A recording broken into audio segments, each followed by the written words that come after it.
Tetap percaya Tuhan, tetap percaya Tuhan setia. Tetap percaya Tuhan, tetap percaya Tuhan setia. Tetap percaya Tuhan setia. Berikan kemuliaan bagi Tuhan Yesus Kristus, Raja di atas segala raja. Segala perkara dapat kutanggung di dalam Dia yang memberikan kekuatan kepadaku. Dan kami percaya Tuhan, tidak ada satu perkara pun yang tidak bisa diselesaikan di dalam Tuhan Yesus Kristus. Kami percaya Tuhan bahwa perkara seberat apapun di dalam Engkau kami tidak pernah merasa berat, karena Engkau memberikan kekuatan baru kepada kami. Terima kasih Tuhan Yesus. Roh Kudus, urapi hamba-Mu yang akan menyampaikan kebenaran firman-Mu, agar setiap perkataan yang keluar dari mulut hamba-Mu adalah perkataan Allah yang memberikan kekuatan baru, yang memberikan semangat baru, hati yang baru, roh yang baru, spirit yang baru. Tuhan, segala kuasa-kuasa yang bukan berasal dari Tuhan, kami singkirkan semua di dalam nama Tuhan Yesus Kristus. Dan kami berikan kesempatan Roh Kudus bekerja sepenuhnya di tempat ini, Bapa. Kami percaya, kami taklukkan setiap roh yang bukan berasal dari Tuhan. Roh Kudus ambil alih. Roh Kudus ambil alih. Roh Kudus ambil alih semuanya. Roh Kudus ambil alih. Roh Kudus ambil alih. Ini pekerjaanmu Roh Kudus. Hamba-Mu terbatas. Namun kami punya Roh Kudus yang tidak terbatas, yang sanggup melakukan perkara-perkara yang luar biasa dalam kehidupan kami. Roh Kudus, lawat setiap anak-anak-Mu Tuhan. Yang sakit Tuhan sembuhkan, yang lemah Tuhan kuatkan, yang bermasalah Tuhan berikan jalan keluar. Di dalam nama Yesus Kristus kami percaya, Roh Kudus angkat segala beban kami. Karena kami percaya Tuhan, Engkaulah Allah sumber kekuatan kami, Bapa. Terima kasih Tuhan Yesus. Terima kasih Roh Kudus, terima kasih. Segala kuasa yang bukan berasal dari Tuhan, kami taklukkan semua di dalam nama Tuhan Yesus Kristus. Biar Roh Kudus Kau ambil alih semuanya. Engkau ambil alih semuanya. Terima kasih Tuhan Yesus. Segala pujian hormat, syukur bagi Raja di atas segala raja. Di dalam nama Yesus Kristus yang percaya dan siap diberkati Tuhan, sama-sama katakan, beri kemuliaan bagi Tuhan Yesus Kristus. Lebih dahsyat lagi buat Raja di atas segala raja. Haleluya, silakan duduk. Salam. Apa kabar? Dahsyat luar biasa. Luar biasa atau biasa di luar? Ya, luar biasa. Dan termasuk juga biasa di luar ya. Siapa yang mau di dalam terus, di dalam kamar terus ya? Banyak orang yang stres, dia di dalam kamar terus, nggak mau keluar ya. Waktu COVID ya, waktu COVID semua nggak boleh keluar ya. Mertua saya udah umur 82 tahun. Biasanya mertua saya itu kan suka jalan ya, beres ke gereja, dia jalan-jalan ke mall biasanya kan di Sukabumi, dia jalan kemana-kemana. Nah, dia selama kurang lebih 3 tahun dia nggak jalan-jalan. Akhirnya apa? Stres ya kan? Terus kakinya lumpuh ya, nggak bisa jalan lagi. Dan sekarang jalannya pakai tongkat. Dulu, lebih keren dari nona-nona yang umur mungkin 30 tahun. Jadi dia pergi kemana-mana jalan ya. Tapi sekarang nggak bisa jalan, jalannya pakai tongkat. Kenapa? Karena waktu itu nggak boleh keluar ya sama anak-anaknya, nanti takut kena COVID ya. Saudaraku, dan salah satunya adalah saya yang paling bandel ya. Pada waktu COVID saya setiap hari keluar. Kenapa? Karena ada banyak pelayanan yang harus kita kerjakan, saudaraku. Dan ada banyak anak-anak yang orang-orang pemulung, anak-anak jalanan yang di pinggir jalan yang butuh makan. Dan pada waktu COVID semua close, ya kan, tutup. Semua tidak boleh bergerak dan termasuk gereja nggak boleh bergerak. Makanya ada ibadah online. Nggak tahu kalau di Manado ada ya. Di Manado nggak ngaruh kali ya, nggak ngaruh. Tapi ngaruh juga. Oke, ada online juga atau mungkin pakai jarak ya, pakai jarak. Dan di sana nggak boleh ada kebaktian, hanya boleh online. Nah begitu udah mulai ada renggang, ada jaga jarak dan harus pakai masker. Tapi saudaraku, saya berkata sama Tuhan, ini pekerjaan setan. Ya, kenapa saya katakan pekerjaan setan? Karena dengan adanya COVID, semua orang ketakutan. Ya, semua orang ketakutan. Ketemu orang takut, bersalaman takut, berpelukan takut, cipika-cipiki takut. takut kecuali suami istri ya. Nah, nggak takut kan? Betul nggak? Cipika-cipiki suami istri takut nggak COVID? Atau libur cipika-cipiki? Ya, tetap ya. Tetap ya kan. Suami istri masa akan ada COVID 3 tahun nggak cipika-cipiki. Jadi kayak patung di rumah ya. Ketemu, selamat malam Pak, selamat malam Bu, ya kan? Nggak mungkin. Masa nggak berpelukan suami istri? Halal nggak kalau berpelukan suami istri? Halal atau haram? Halal. Halal, kecuali belum suami istri, nah haram itu ya. Apalagi kalau istri orang dipeluk, nah haram itu. Begitu suami orang dipeluk, haram nggak? Haram ya. Yang haram itu yang bukan milik kita, kita miliki, kita akui. Nah itu haram ya. Tapi saya percaya di sini nggak ada ibu-ibu yang peluk suami orang ya. Pasti suami sendiri yang dipeluk. Amin. Ya. Demikian juga bapak-bapak nggak akan peluk istri orang ya kan? Pasti istri sendiri ya. Halal nggak? Halal. Mau dipeluk kenceng nggak lepas-lepas juga nggak masalah ya. Karena itu istri sendiri atau pasangan sendiri. Yang haram itu yang bukan istrinya, yang bukan suaminya, kalian peluk kenceng-kenceng nggak mau lepas. Nah itu yang bermasalah. Nah berarti ada something wrong. Ya, ada sesuatu yang keliru, saudaraku. Nah saya selama kurang lebih 3 tahun saya pergi keluar terus dan bahkan jarang di rumah. Ya saya pergi sampai saya ditegur oleh teman-teman. Saya ingin lawan artinya, ingin lawan pekerjaan setan. Karena apa? Kan pencuri datang untuk mencuri, membunuh dan membinasakan. Tapi Yesus datang untuk memberikan hidup yang berkelimpahan. Kelimpahan apa? Banyak orang berpikir kelimpahan materi. Oh, kalau dia kaya berarti dia cinta Tuhan, diberkati Tuhan. Oh, kalau hamba Tuhan punya mobil banyak berarti dia pelayanan yang sukses. Tadi lagu yang pujian wanita kan katakan, bukan setiap orang yang berseru kepadaku Tuhan Tuhan, ya kan? Betul nggak? Melainkan orang yang melakukan kehendak Bapa, itulah yang masuk ke dalam kerajaan Allah.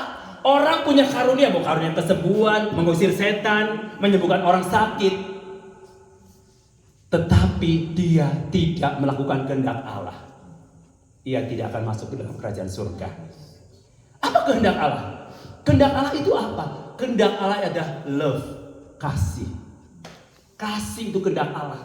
Karena apa? Kasih bukan bicara rutinitas, kasih bicara lifestyle kita, gaya hidup kita. Gaya hidup kita. Alkitab berkata, kasihlah Tuhan Allahmu dengan segenap hatimu, dengan segenap akal budimu, dengan segenap jiwamu, kekuatanmu, dan kasihlah sesama manusia seperti dirimu sendiri. Anda, saudara, kalau bilang, oh aku cinta Tuhan, aku mengasihi Tuhan, tapi kamu masih punya musuh dengan teman-temanmu, dengan sesama anggota gerejamu, itu berarti omong kosong dan bohong. Kenapa saya katakan bohong? Yang kelihatan saja kamu gak cinta, apalagi yang gak kelihatan. Tuhan gak mau tertipu, ya kan?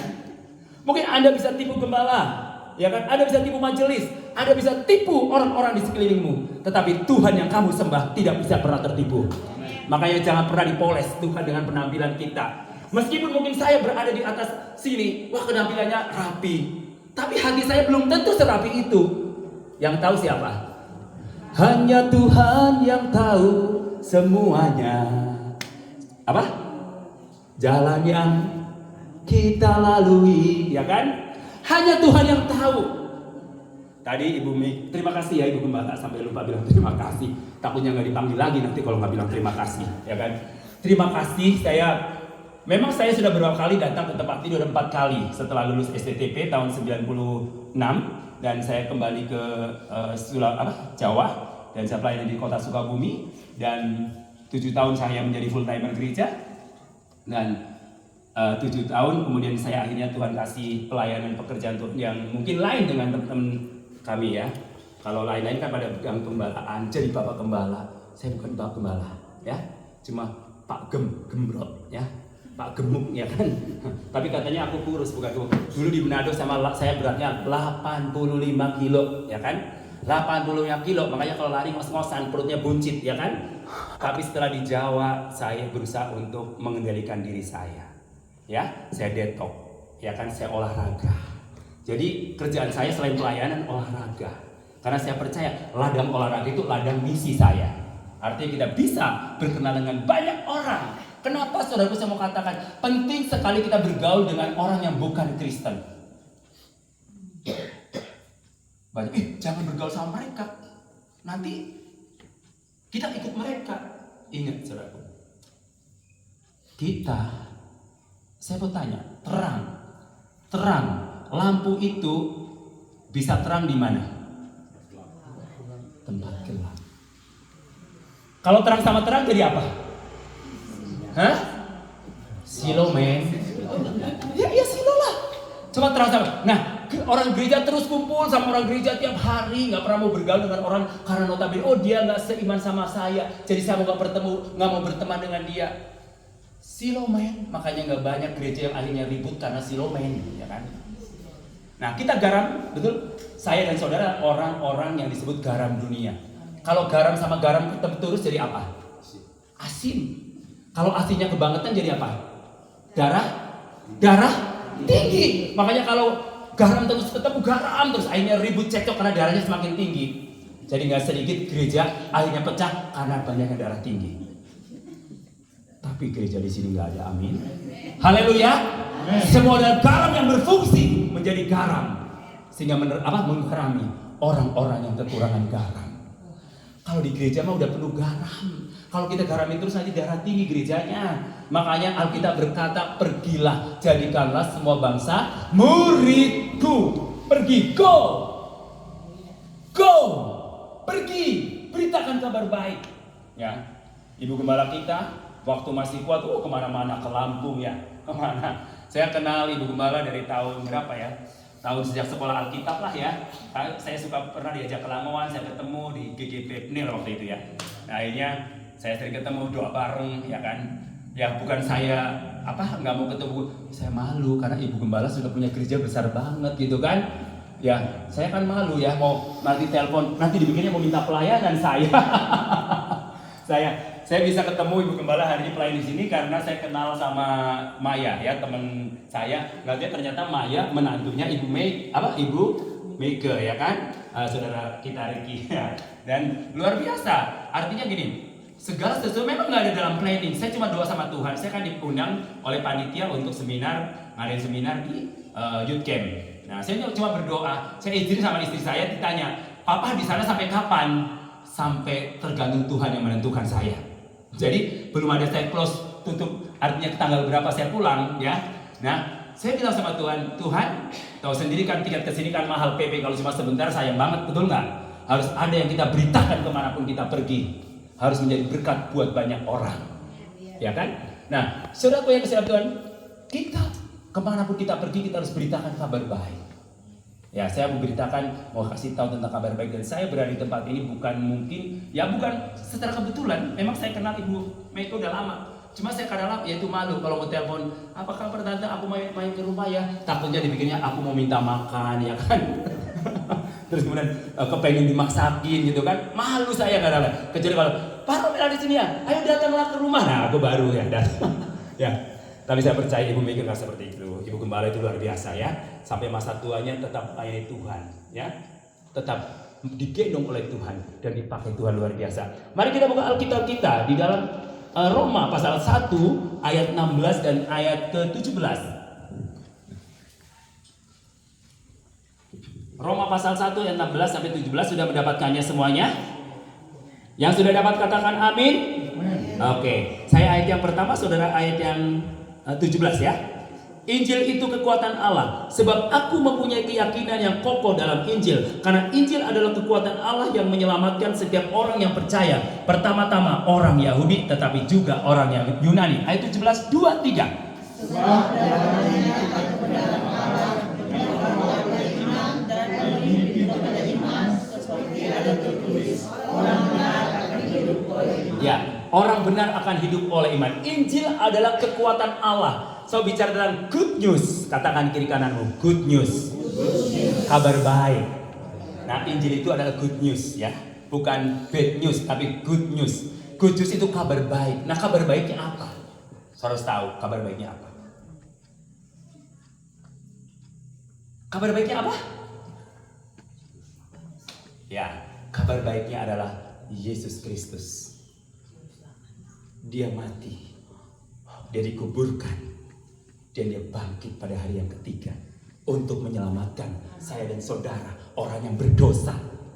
Yang sebenarnya saya dan saudara orang-orang yang tidak layak untuk masuk ke dalam kerajaan surga. Tetapi karena kasih Kristus yang memperhitungkan saya dan saudara, dia rela mati buat kita. Nah, itulah good news-nya. Tapi banyak orang yang tidak mau terima good news. Kenapa? Karena lucu iman Kristen. Masa percaya doang terima Yesus masuk surga? Enak gak? Enak gak? Enak gak? Yang paling enak jadi orang Kristen. Sudah percaya Yesus masuk surga plus boleh makan daging babi lagi. Ditambah RW lagi. Betul nggak? Ditambah daging tikus, kelelawar semuanya. Kata orang Batak, semua binatang merayap aku makan kecuali kereta api. Itu pun karena keras. Nggak mau kalah orang Manado. Enak aja, semuanya saya makan. Setan aja kalau jadi daging gua makan gitu loh. Makanya kenapa Adam dan Hawa waktu itu bisa jatuh ke dalam dosa? Bukan.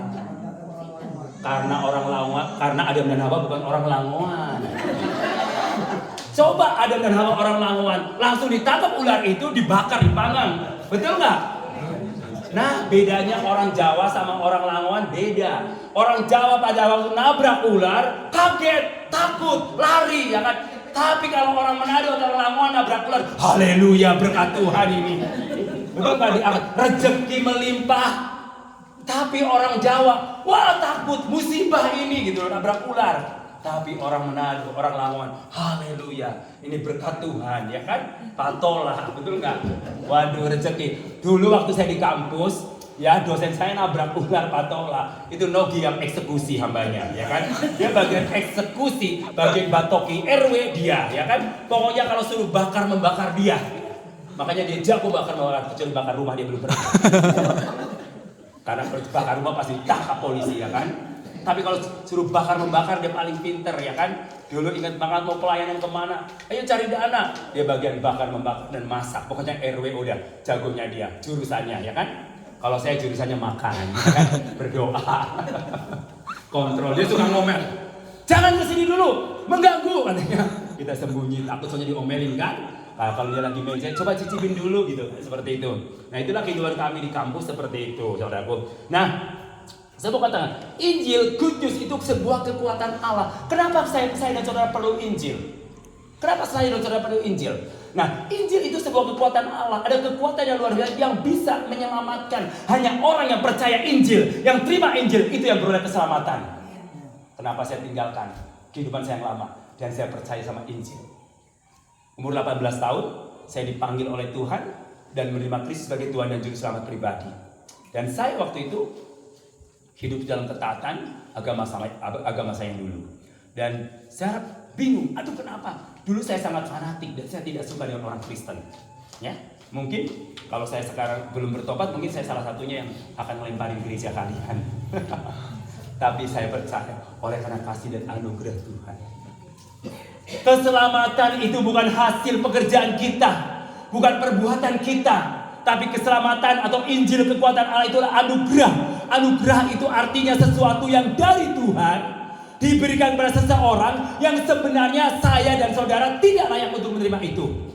Makanya menjadi orang Kristen itu terlalu enak. Percaya, buka hati, terima Yesus, masuk surga. Makanya apa sih? Enak banget jadi orang Kristen ya.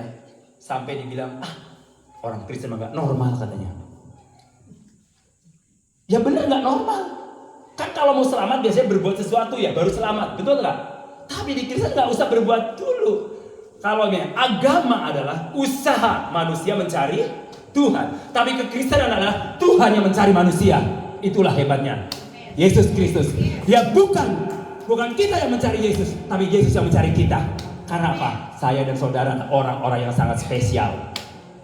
Lihat kiri kananmu, kamu spesial loh. Meskipun udah pipinya agak keriput, tetap spesial. Makanya yang pipinya sudah keriput mulai, jangan ditarik dengan benang. Nanti takut robek ya. Udahlah, sesuai aslinya aja dari Tuhan itu kan. Tetap kok suami kalian tetap cinta, karena cintanya adalah karena kasih Kristus. Oh, karena biji kalau bentuk body kalian yang karena cinta suami pasti dia udah lari selingkuh deh. Ya kan? Kan dulu kan gitar apa? Dulu kan bodinya apa? Gitar Spanyol, ya langsing ya kan? Begitu menikah udah turun mesin 4 anak jadi gitar bass ya kan? Dari langsung jadi langsung ya kan? Jadi waduh, tapi karena dia cintanya mengambil karena kasih Kristus, menerima karena kasih karunia anugerah ya kan, istri atau pasangan karena dari Tuhan, dia tetap mengasihi dan mencintai sampai akhir hayat hidupnya. Jadi ada suami yang tetap mencintai dan nggak pernah selingkuh, angkat tangan. Ya nggak ada lah ya. Masa diangkat tangan nanti diumumkan di jemaat. Haleluya. Berarti suami-suami adalah suami yang takut akan Tuhan. Ya. Ada istri apa? Ada suami-suami yang ditinggalkan sama istrinya, terus kemudian istri cari yang lain? Nggak ada. Oh, berarti istrimu adalah yang cinta Tuhan. Ya, iya kan? Walaupun bukan istri tidurnya ngorok, oh dia adalah orang yang cinta Tuhan.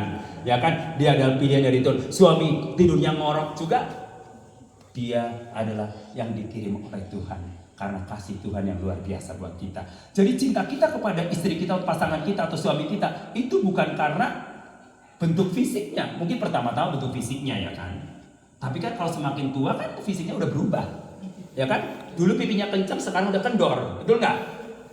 Dulu jalannya masih tre-tre begini, sekarang sudah ya layu ya. Oma layu ya oma. Jadi tadi bukan layu sebelum berkembang ya oma ya. Udah berkembang dulu baru layu. Artinya mengembang ke kiri ke kanan dulu baru layu ya. Tapi karena kita cinta Tuhan, mengasihi Tuhan, ya pasangan kita tetap cinta seumur hidup sampai maut yang memisahkan kita. Ya, sampai maut yang memisahkan kita. Nah, good news, kabar baik saya bilang, kenapa orang Kristen disebut gak normal? Bukan setiap orang yang berseru kepada Tuhan, tapi melainkan orang yang melakukan kehendak Bapa. Bayangin orang Kristen, ditambah pipi kiri berikan apa? Betul? Hai orang Manado, ditambah pipi kiri berikan apa? Pelunggu ya? Pelunggu atau pipi kanan? Hah? Pelunggu atau pipi kanan? Pelunggu ya. Pada umumnya pelunggu normalnya. Kan gigi ganti gigi, mata ganti mata. Coba saya tanya sama ibu-ibu yang masih muda, tiba-tiba suamimu ya berselingkuh ya kan, nantinya berselingkuhnya dengan teman satu gereja ya. Dia muncul, apakah ibu-ibu yang diselingkuhin dia bisa berdoa, Tuhan berkati pasangan suami saya yang selingkuh dengan suami saya. Kira-kira bisa nggak? Hah? Kira-kira bisa? Bisa nggak? Nggak bisa. Nggak bisa pasti. Sakit. Sakitnya di mana? Nggak mungkin di dengkul ya. Sakitnya di sini. Kalau sakit di dengkul karena banyak berdoa, ya berlutut ya kan. Sakitnya di sini nggak mungkin bisa. Tapi kekristenan bilang bahwa berkati musuhmu, berkati orang-orang yang menyakiti hatimu. Betul nggak? Normal nggak? Normal nggak? Nggak normal. Kan apa? Hukum dunia bilang apa? Kalau kita punya musuh harus disikat habis toh. Betul nggak? Dunia mengatakan kalau kita punya musuh kita lawan ya kan, betul nggak? Tapi kekristenan bilang apa? Berkati, doakan, bisa nggak? Bisa nggak? Bisa nggak? Mau tanya? Oh pada diem. Oh bisanya ragu-ragu.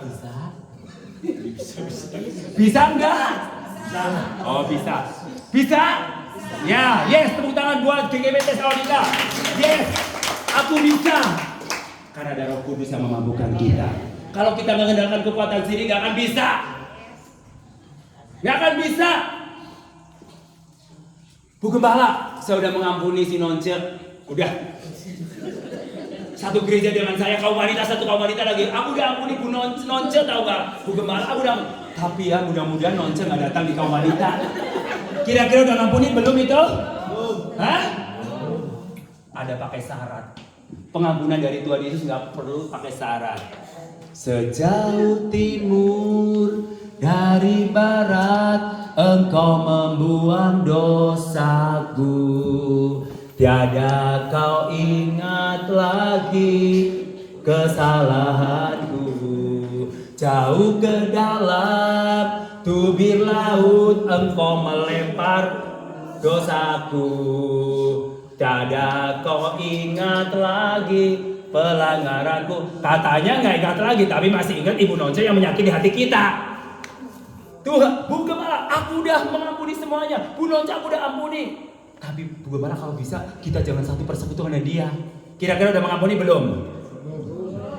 Berarti kalian belum mengampuni, masih ingat kesalahan dia.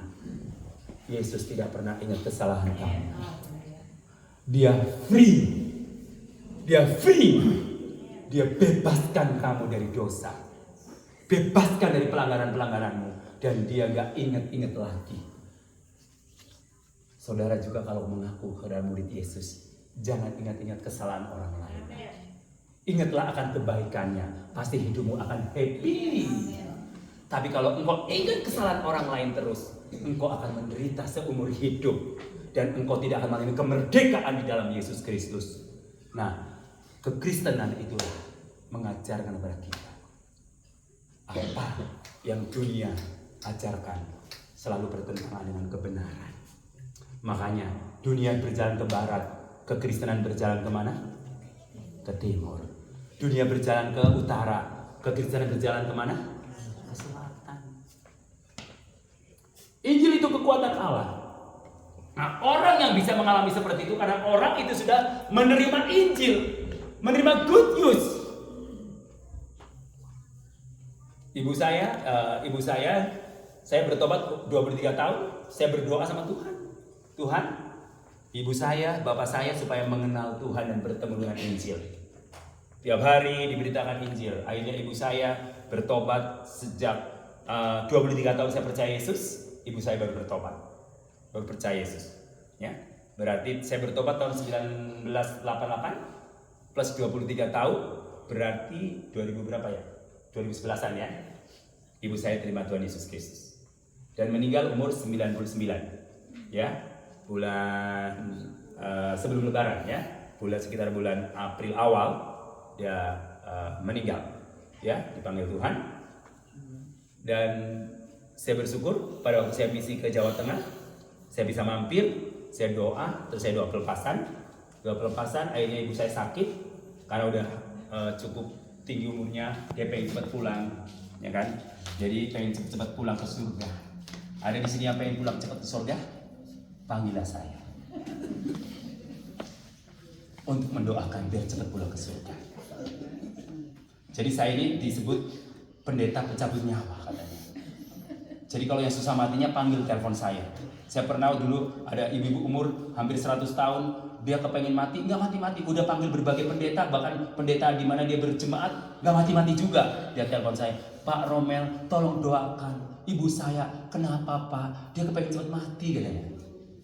Saya ke situlah, saya doakan, udah serahkan, karena ternyata begang susukan sudah awet, kita lepaskan. Begitu 2 hari kemudian saya ditelepon, Pak terima kasih ya, ibu saya sudah meninggal katanya. Sebagai tanda ucapan terima kasih, dikirimin bolu ya, kue bolu 1 loyang, dikirim. Pak terima kasih ya, berkat doa Bapak ibuku meninggal katanya. Ada yang bilang terima kasih karena ibunya meninggal? Gak ada kan? Masa ini loh, ibunya meninggal bilang terima kasih? Karena kasihan ibunya udah menderita bertahun-tahun gak dipanggil-panggil Tuhan. Nah sekarang coba, kalau saudara misalkan tinggal terkapar di tempat tidur umur 99 tahun ya, gak bisa ngapa-ngapain. Kira-kira pengen cepat pulang gak? Kepengen cepat pulang gak? Kepengen cepat masuk surga? Nah pengennya. Siapa yang pengen cepat masuk surga di sini angkat tangan?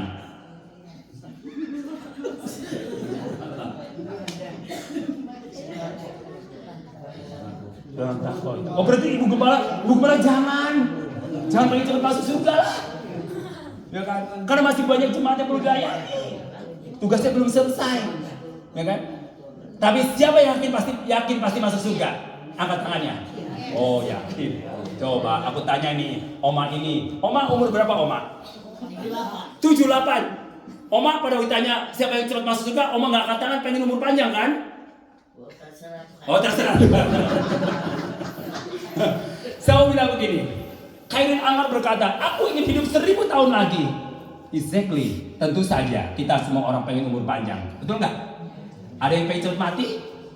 Nggak ada. Kecuali orang yang stres dan depresi, apa yang cepet mati. Ada orang yang berusaha mati, minum baygon, nggak mati juga. Belum waktunya. Ada yang nggak pengen cepet mati, nggak waktunya mati, cepet mati. Iya kan? Ternyata udah waktunya, karena tugasnya sudah selesai.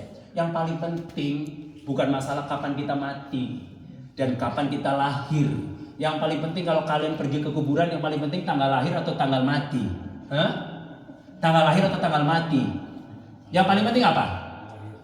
Ya, lahir atau tanggal mati. Kalau saudara pergi ke kuburan, ada lihat batu nisan, kan ada rest in peace, ya kan? Tahun lahir dan tahun di antara tahun lahir dan tahun mati ada jarak nggak? Ada tanda apa di situ? Selain tanda salib ada tanda apa? Tanda apa? Tanda strip, tanda min, tau gak min? Ya kan? Jarak antara kelahiran dan kematian. Misalkan ibu ini lahir tahun 80, meninggal tahun 2024, ya kan? Ada tanda strip jarak. Jarak itulah yang paling penting. Jadi bukan berapa lama kamu hidup, bukan berapa lama kamu menjadi orang Kristen, tapi apa yang kamu lakukan selama engkau hidup di dunia ini dan apa yang kamu lakukan selama engkau menjadi orang Kristen. Meskipun engkau sudah lahir dari kandungan Kristen, ya darah Yesus gitu ibunya, karena dia Kristen, ya kan? Beda lagi. Tapi bukan masalahnya berapa lama dia hidup jadi orang Kristen, tapi apa yang dilakukan oleh anak-anak Tuhan selama dia hidup menjadi anak Tuhan.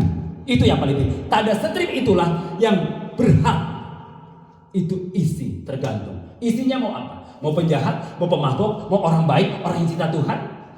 Siapa yang berhak mengisi itu? Tuhan atau saudara? Tuhan atau saudara? Hah? Tuhan atau saudara? Diri sendiri. Tuhan repot nyatetin terusnya. Masa Tuhan ngisiin terus kamu? Enggak. Tapi Tuhan turut bekerja untuk mendatangkan kebaikan bagi setiap orang yang mengasihi Tuhan. Jadi artinya gini saudara, Tuhan dia mau bergerak. Ketika bergerak, kita bergerak. Artinya Tuhan bekerja sama dengan kita. Ngapain diciptakan manusia di dunia ini? Kalau kitanya apa-apa Tuhan, apa-apa Tuhan. Oh Tuhan, aku gak mau kerja. Kan Tuhan kirim duit dong. Enak banget ya. Betul gak? Yang menentuin kita bisa dapat duit siapa? Diri sendiri. Hanya Tuhan memberkati. Jadi berkatnya luar biasa. Ya, berkat yang dari Tuhan. Allah turut bekerja untuk mendatangkan kebaikan. Turut, artinya siapa yang kerja duluan? Kita. Baru Tuhan turut. Kalau semuanya Tuhan yang kerja enak banget ya. Pengen mancing, nangkep ikan. Tuhan, tolong kirim ikan. Datang, ikan langsung bluk ya satu karung. Enak banget ya. Betul nggak? Ngapain ciptain kalian di dunia ini? Tuhan ciptain kalian apa? Supaya kalian bergerak. Punya otoritas di muka bumi ini untuk mengelola bumi ini menjadi milik kita. Ya, Tuhan kasih ikan, Tuhan kasih apa? Semua dipelihara. Kitalah yang memelihara. Semua, misalkan kita yang merawatnya dan kita yang bekerja sehingga Tuhan berkati apa yang kita kerjakan. Amin. Makanya saudaraku, kita jadi anak Tuhan ya nggak boleh males-males ya kan. Kalau barang siapa nggak bekerja, jangan ia makan. Barang siapa yang tidak pernah menabur, janganlah berharap menuai. Kalau dia nggak menabur, pengen menuai, namanya papan curi, rompit, ya kan? Betul nggak? Nggak menabur, pengen menuai, ujung-ujungnya rombit. Ya, betul nggak? Makanya menaburlah sebanyak-banyak agar kamu bisa menuainya. Menuai yang apa kau tabur? Menuai yang saudara tabur. Menuai yang saudara tabur. Jadi kalau tidak pernah menabur, jangan berharap menuai. Ada lagu yang dunia kata, apa yang kau tabur, apa yang kau tuai. Lagu siapa itu? Dian Piscesa ya kali ya? Oke. Orang dunia aja tahu apa yang dia tabur itulah yang akan dia tuai. Apalagi anak-anak Tuhan, lebih daripada mereka, jauh lebih tahu apa yang kita sudah tabur, pasti kita akan menuainya. Kalau saudara menabur kejahatan, siap-siap saja menuai kejahatan. Tapi saudara menabur kebaikan, pasti saudara akan menuai kebaikan. Amin. Ya. Injil itu kekuatan Allah yang apa? Yang menyelamatkan kita. Menyelamatkan kita dari lumpur dosa. Injil itu diberitakan untuk siapa? Untuk semua orang. Kalau Injil hanya untuk orang Manado, kasihan saya orang Jawa nggak bisa ikut terima Injil. Kalau Injil hanya untuk orang Batak, kasihan dia orang-orang yang lain yang nggak bisa terima Injil. Kalau Injil hanya untuk orang Chinese, kasihan suku lain. Tapi Injil itu untuk semua orang. Alkitab berkata, karena begitu besar kasih Allah akan dunia ini, sehingga ia mengaruniakan anaknya yang tunggal, supaya setiap orang yang percaya tidak melainkan beroleh. Jadi Injil itu diberitakan untuk semua orang. Ya, coba kalau kita di Manado, ikan today, misalkan di perumahan siapa, Ibu Nonce ya, atau ibu siapalah, ibu Lince lah, ya kan biasa kan orang Manado, Lince, Mince, ya kan, Nonce, ya kan, gitu loh. Maksudnya ada ikan today. Nah, dengar di perumahan itu, kedenger nggak? Di perumahan Ibu Mince misalnya, dengar nggak? Yang ada di perumahan itu pasti dengar, oh ada penjual ikan today, ya kan? Kira-kira semua yang di situ beli nggak? Kira-kira beli nggak semua yang di situ? Kalau nggak dengar dia nggak beli, tapi dengar pun juga belum tentu membelinya. Tapi itu ditawarkan untuk semua orang yang ada di situ. Yang berhak memutuskan untuk membeli siapa? Penjual atau pembeli? Orang yang dengar. Ya, bukan pembeli, penjual bukan. Keputusan ada di tangan Anda. Sama dengan Injil. Diberitakan kepada semua orang karena begitu besar kasih Allah akan dunia ini, sehingga ia mengaruniakan anaknya tunggal supaya setiap orang, ingat, setiap orang yang percaya kepadanya tidak binasa melainkan beroleh hidup yang kekal. Injil sama Tuhan diberitakan ke semua. Yesus mati dan sesuai untuk menanggung dosamu, percaya bertobat pasti engkau selamat. Semua orang mendengarkannya. Apakah semua orang terima Injil? Hanya orang yang meresponi Injil itulah yang menerima kasih anugerah Allah. Tapi anugerah Allah itu diberitakan kepada semua orang dan gak pilih kasih. Orang Manado, orang Jawa, orang Papua, orang Nia Sumatera, orang Chinese, orang Sunda, ya kan? Orang Flores, orang Bali, semua berhak mendengarkan Injil. Tapi apakah semua orang respon? Bersyukur saya dan saudara meresponi Injil itu. Maka dari itu setelah meresponi Injil, kita harus kerjakan Injil itu dengan takut dan gentar. Meskipun kita sudah diselamatkan, kerjakanlah keselamatan itu dengan takut dan gentar. Makanya kita jangan jemu untuk apa? Berbuat. Tapi ingat, berbuat baik bukan untuk diselamatkan. Kita berbuat baik karena kita sudah diselamatkan oleh Tuhan Yesus Kristus, sehingga perlu berbuat baik, menghargai karya Tuhan yang sudah mati di atas kayu salib, dan kita berbuat baik sebagai tanda ucapan syukur kita kepada Tuhan. Ingat, berbuat baik itu bukan untuk membalas kebaikan Tuhan, karena Tuhan gak pernah bisa dibalas dengan kebaikan. Karena kebaikan Tuhan itu terlalu dan tidak ada bandingannya. Dan dia rela bayar harga. Dia bayar cash and carry saudara, tunai dengan darah.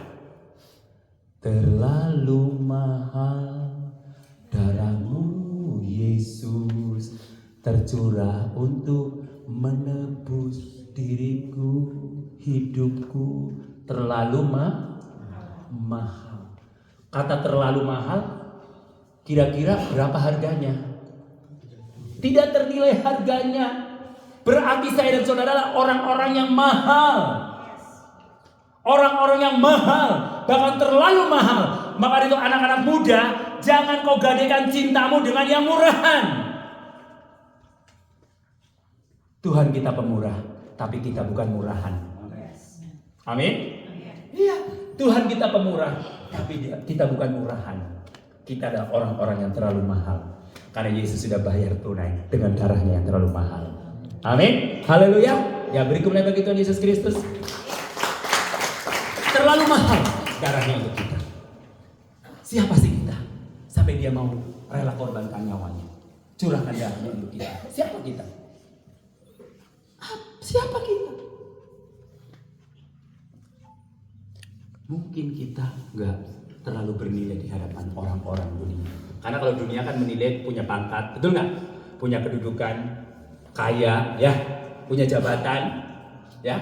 Baru mungkin orang melihat, oh, dia orang hebat. Oh, coba lihat aja. Kalau misalkan datang gubernur, pasti semua, Pak. Coba datang Romel, biasa aja kan? Betul nggak? Kenapa? Coba tanya. Ayo, kenapa? Ayo, saudara juga udah terimpartasi kan? Kenapa? Ayo kenapa? Hah? Oh, kan pejabat, saudara. Karena orang melihat, oh, coba dia sudah turun jadi gubernur, nggak jadi gubernur lagi. Dia datang ke rumah, apakah saudara mesti siapkan apa? Karpet merah? Hah? Kenapa, Oma?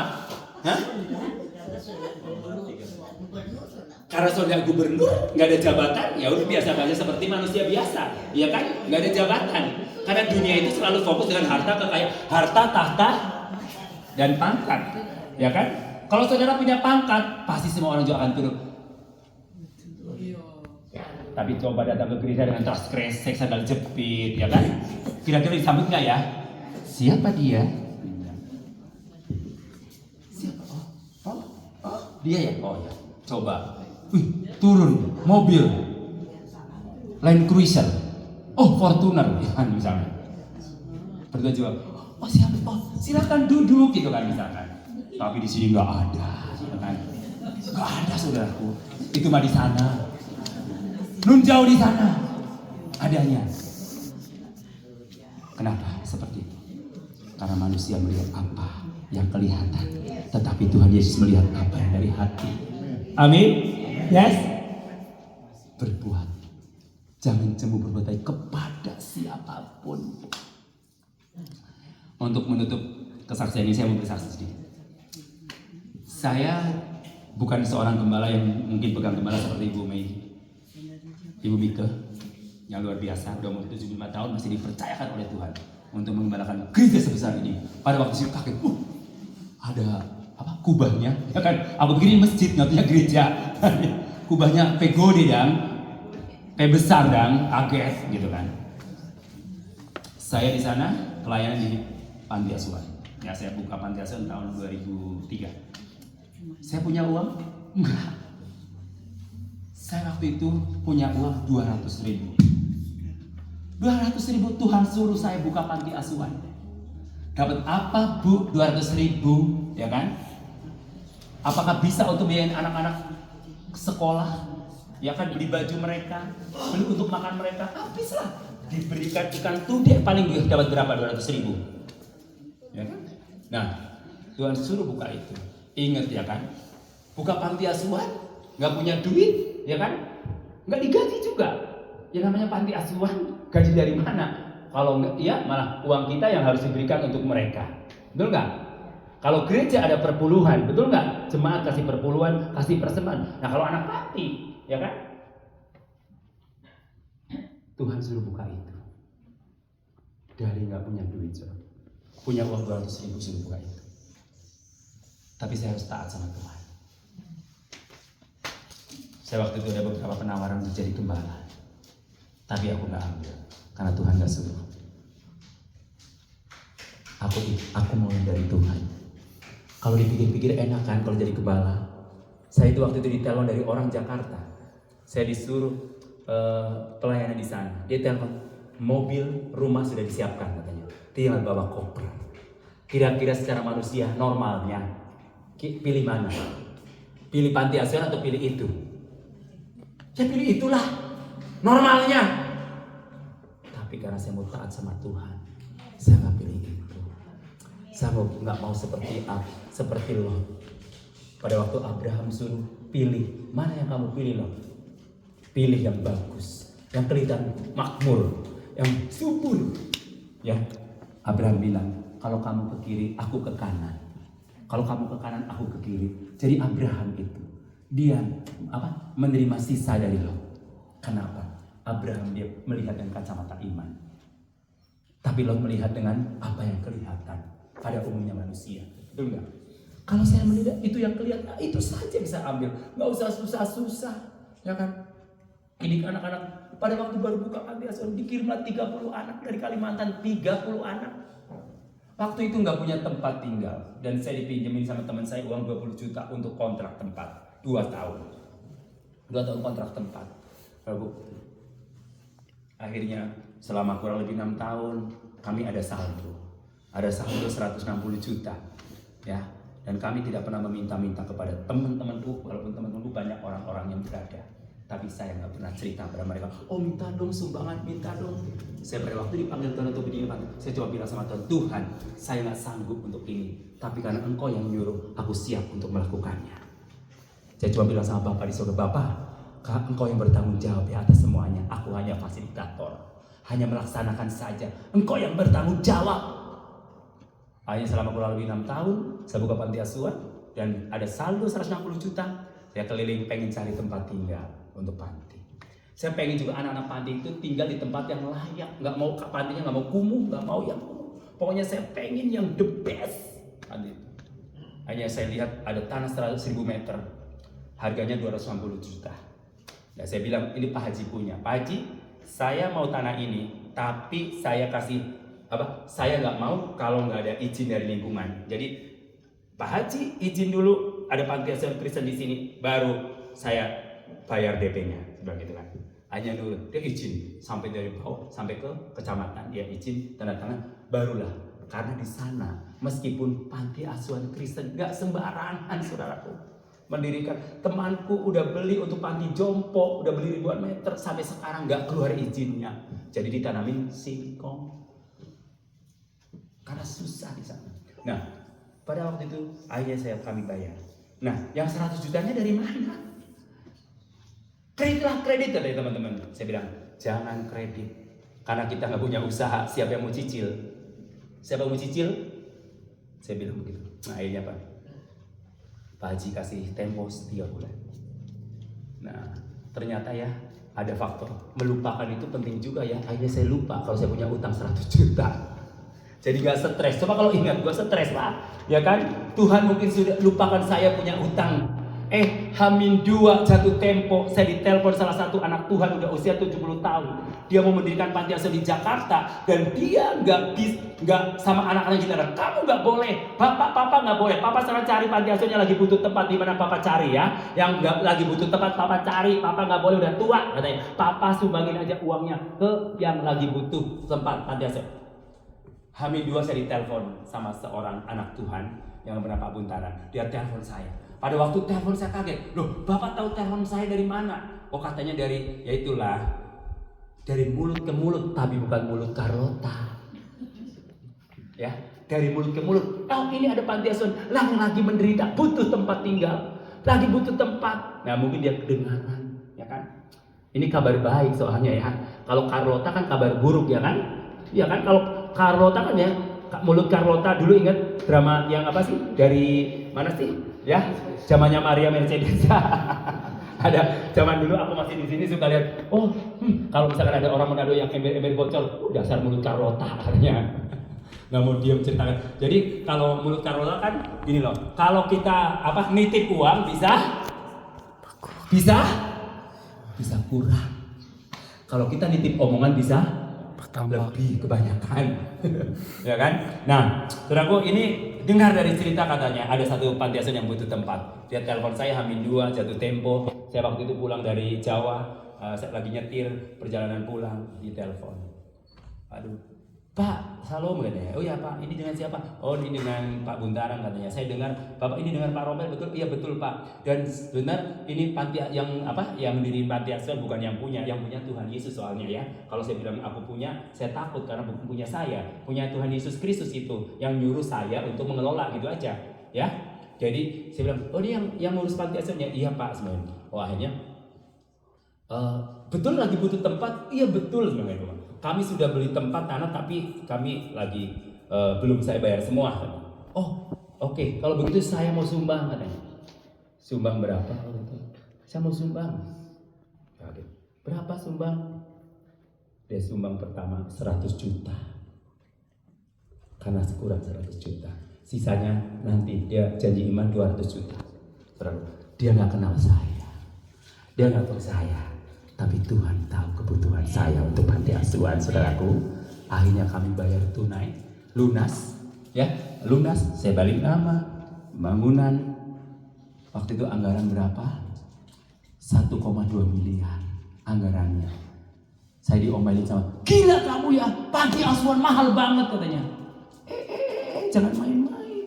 Ini Tuhan punya, terlalu murah menurut Tuhan. Ya, terlalu murah. Oh yang punya 7 gunung di Papua, 7 gunung emas siapa yang punya? Tuhan punya. Ya, yang di Rata Totok tambang emas siapa punya? Tuhan punya. Kalau dia mau kirim emas ke GKW Tesalonika gebluk juga, itu hak Tuhan. Betul nggak? Jadi nggak usah takut kalau pekerjaan Tuhan, nggak usah takut, Tuhan yang bertanggung jawab atas semuanya itu. Dan saya percaya kalau Tuhan tolong panti asuhan itu, dan saya percaya Tuhan akan berkati GKW Tesalonika. Amin. Gak usah takut, pekerjaan Tuhan gak perlu ditakuti karena Tuhan yang sangat bertanggung jawab atas hidup kita.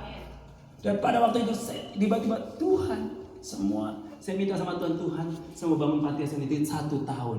Saya minta sama Tuhan 1 tahun. Saya pindah bangun 2008 dan 2009 selesai pas hari Valentine dan kami pindah. Oh Pak Haji marah, jangan pindah katanya. Di sini saja, biarinlah 10 juta selamanya untuk kontrak di sini untuk Pak Romel, katanya untuk panti asuhan. Jangan pindah. Kenapa tak? Pada waktu Pak Haji mau pengen punya anak, laki-laki dia datang ke panti asuhan minta didoain sama anak-anak. Suami istri dia datang ke panti, anak panti doain itu pamit tangan. Tuhan diberkati, Pak Haji pengen punya anak laki-laki katanya istrinya. Beberapa bulan kemudian dia punya mengandung anaknya laki-laki, saudaraku. Anaknya laki-laki. Begitu datang ke panti, dia langsung panggil gerobak itu bakso yang di depan panti, suruh masuk ke panti, free. Ayo makan sepuasnya anak panti. Wah anak panti teh ya kan, perbaikan gizi kan ya. Kayak mahasiswa STTP ya, kalau bakso disuruh masuk ke STTP gratis, udah itu sama gerobaknya bisa dimakan itu kan. Oh, ludes habis, tambah lagi 2 mangkok pada ya kan. Bebas, 2 mangkok. Dan tiap Haji ke situ dia kasih gerobaknya ke situ, bayangin. Tuhan jamah. Mujizat terjadi. Berapa? Dan ketika mujizat terjadi itu saya nggak boleh pindah. Tapi kalau nggak pindah nggak punya tempat. Kecuali Pak Haji kasih ke saya, ya kan? Saya bilang, Pak Haji, kalau saya kontrak terus kapan saya punya tempatnya? Kecuali Pak Haji kasih ke saya tempatnya. Ya enggak lah katanya. Kasih murah aja katanya, forever 10 juta katanya selamanya. Tapi enggak, Pak Haji saya harus punya tempat. Nah ini saya beli tempat 1000 meter itu dari Tuhan, semua uang Tuhan. Uang Tuhan bukan uang saya, karena saya sepeser pun nggak ngeluarin uang, nggak punya, ya nggak punya uang dari mana? Masa pinjam sama Ibu Mega? Ya bu, Ibu Mega nggak mungkin dong. Sama Ibu Maya yang waktu itu bos roti ya kan, nggak mungkin dong ya kan pinjam. Ya kan? Sudah, karena aku punya Tuhan, God Provider. Allah menyediakan dari yang tidak ada menjadi ada. Yehovah Jireh, dia menyediakan apa yang tidak ada menjadi ada. Dalam perjalanan pembangunan, akhirnya 1 tahun selesai, saya nggak pernah jalanin proposal. Tuhan yang kirim semuanya, utus itu. Yang lucunya yang terakhir, kami perlu kayu, dan saya kebetulan anak pimpinan perusahaan saya waktu itu saya bekerja di satu perusahaan garment. Saya pernah jodohin, comblangin, tahu nggak istilahnya comblangin, dijodohin. Kalau di sini istilahnya apa? Kalau jadi misalkan jadi apa? Saya di tengah-tengah cari misalkan jodohin, misalkan Maya sama Ricky, aku yang jodohin misalnya. Itu namanya apa? Comblang bukan? Macomblang? Ya, saya jadi macomblang. Makanya itu papa biasanya bos aku itu sayang banget sama aku. Nah, Tiba-tiba anaknya telepon, Pah, ini Romel lagi bangun panti asuhan katanya. Papa mau nyumbang nggak? Dia bilang loh bukan saya, ya kan? Dia bilang. Terus akhirnya papanya bilang, emang Romel perlu apa? Tanyain. Perlu kayu om. 2 hari kemudian datanglah 2 truk kayu mahoni yang super yang dari hutan. Karena ternyata papanya itu adalah seorang pengusaha kayu. Jadi dikirimlah 2 truk kayu super dari Tuhan. Yang dari Tuhan pasti yang terbaik sebenarnya. Makanya kita nggak pusing, nggak usah stres. Kalau pekerjaan Tuhan yang atur semuanya. Kita hanya melaksanakan dengan ketaatan dan kerendahan hati dari Tuhan. Ya jangan pernah kita sombong ya. Karena itu pekerjaan Tuhan bukan milik kita. Tuhan punya. Sekali diambil sama Tuhan kita gigit jari. Kita hanya alatnya, saudaraku. Hanya alatnya. Kalau kita punya harta itu titipan Tuhan. Tuhan mau ambil. Pada waktu terjadi tsunami di Aceh. Orang-orang kaya jadi miskin, diambil sama Tuhan, dibersihkan oleh Tuhan. Karena barang siapa yang meninggikan diri, ia akan direndahkan. Barang siapa yang merendahkan diri, ia akan ditinggikan oleh Tuhan. Jadi saudara yang kasih dalam Tuhan, intinya good news, kabar baik, itu untuk semua orang. Mari kita kerjakan setelah menerima kabar baik itu. Dengan jangan jemu berbuat baik, jangan jemu menolong orang. Karena itulah tugas panggilan kita. Jangan sampai Tuhan gak kenal kita, karena kita tidak pernah melakukan kehendaknya. Bukan setiap orang yang berseru kepada kebutuhan Tuhan, tapi mereka orang yang melakukan kehendak Bapa. Haleluya, Tuhan Yesus memberkati. Mari kita bangkit diri semua.